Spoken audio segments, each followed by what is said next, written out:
I think fighting the workmen out of decent annual wage.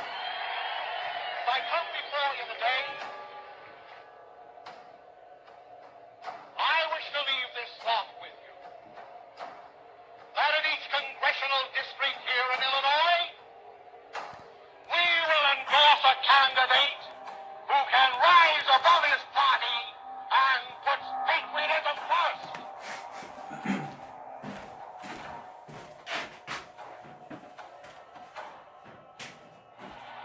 My dear friends, that among other things in the National Union for Social Justice, we are Christian insofar as we believe in Christ's principle of love your neighbor as yourself, and with that principle, I challenge every Jew in this nation to tell me that he does not believe in it.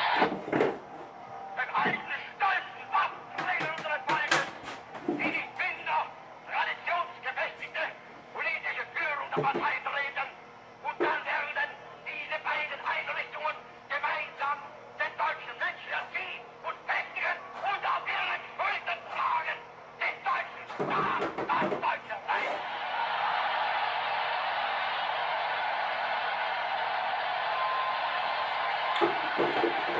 There is no need of communizing all the factories and the fields and the forests and the mines under a new kind of God made of flesh and blood and clay and hatred.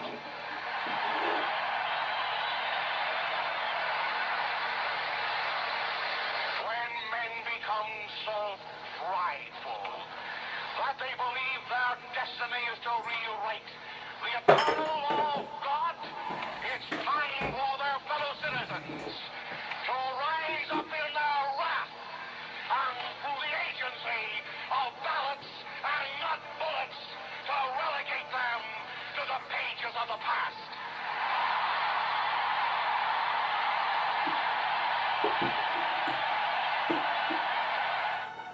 Therefore, under your congressional district presidents, form your battalions, take up the shield of your defense, unsheathe the sword of your truth, and carry on in Illinois so that the communists, on the one hand, cannot scourge us, and that the modern capitalists, on the other, cannot break us.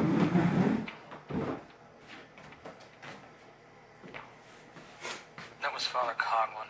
He was a radio announcer back in the 1930s, probably the most popular radio broadcaster in history. At any particular time, he could be speaking to at least 1/3 of the entire population of the country.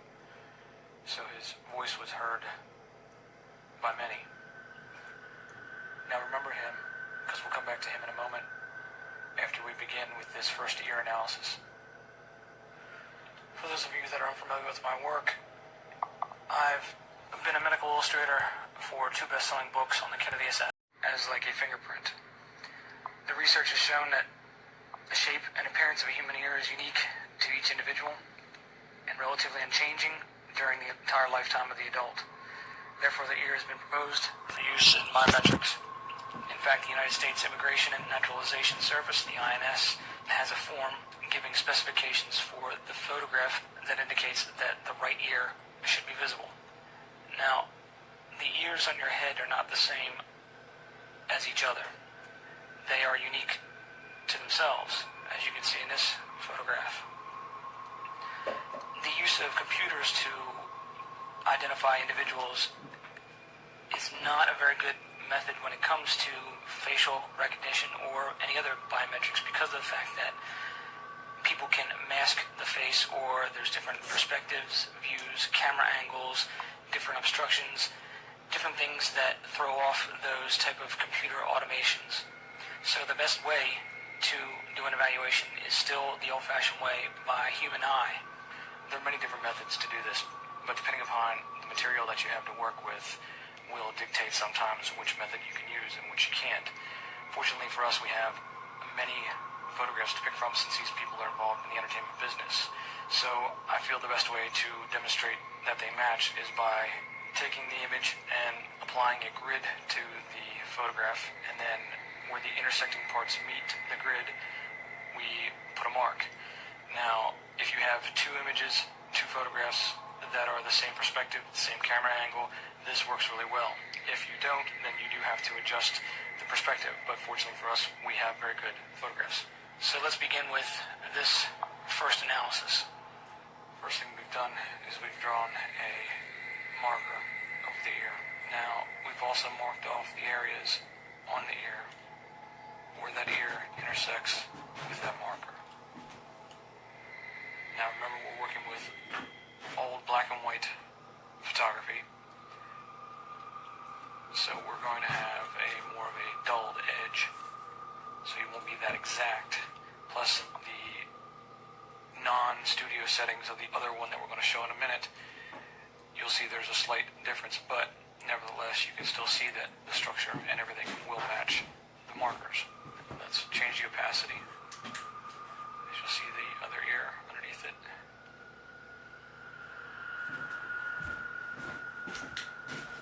Become visible.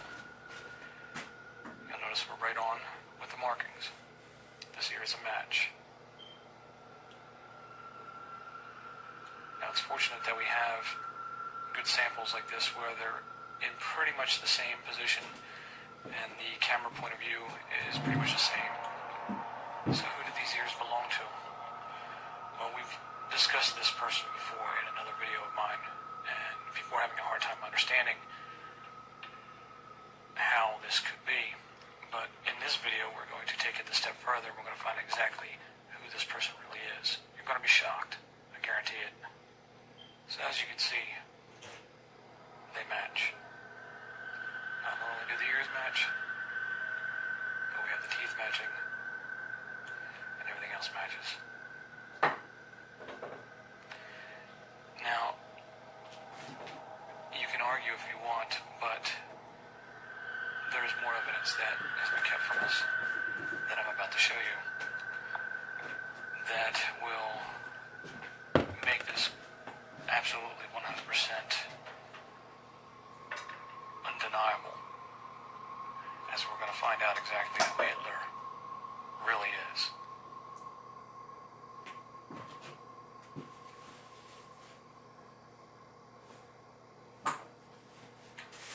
All the images that you see in this video I will make available for download on Walloware 1, and you'll be able to do your own ear evaluations to verify my findings.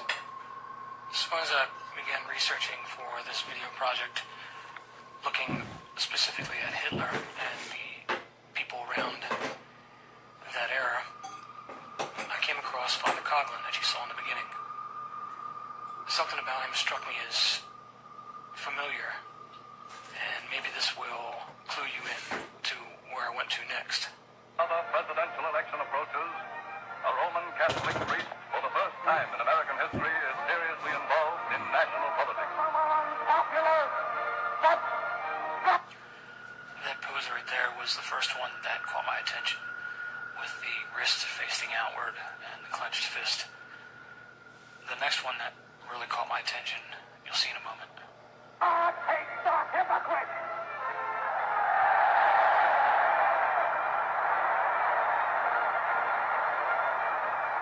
And as long as you shall permit a little handful. That one right there with the downward beating of the hands in a sharp motion, that caught my eye as well. Now, if you know anything about Hitler, you know the history about how he had his photographer, Hoffman, record him doing speeches beforehand so he could practice the hand moves and his gestures. So he had everything planned out when he did his speech. This hand gesture, both of those, reminded me completely of Hitler. And here's some comparisons to show you. Father Charles Edward Coughlin today is far more than just a voluble voice over the radio. Die Jugend ist unverschrieben. Es lebe die nationalsozialistische Bewegung. Es lebe Deutschland zu tun. Die höchste Verkörperung. So when I saw those, I decided to compare Coughlin's ears and Hitler's ears together to do a comparison to see if what I it was true, and I'll let you decide. As you can see here, we have 3 years to evaluate. First thing that we do when we do the evaluation is we draw a grid over the ear. The second thing we'll do is we will draw intersecting points where the ear crosses the lines. Now, as you can see, there's a shadow inside the ear here. You have to be very careful depending upon the light source, what direction it's coming from. Also, depending upon what film they're using and what the technology was at the time this photograph was taken, you're going to have conditions that will change the look of the edge. A softer edge in the more older photographs, a sharper edge in the more modern digital photographs.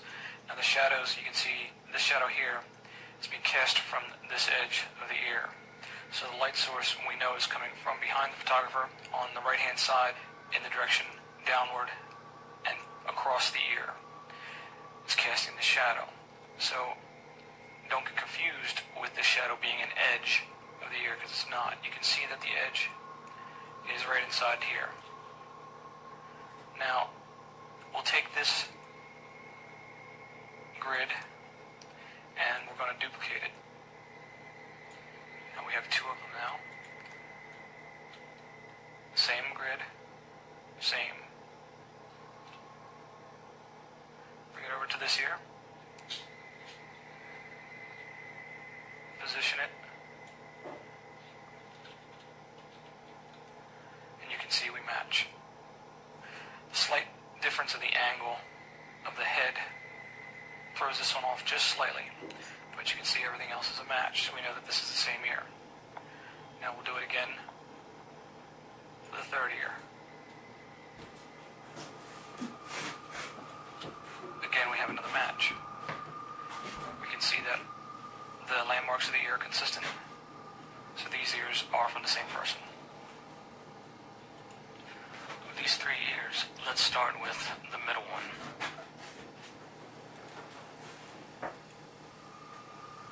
That ear belongs to Father Coughlin.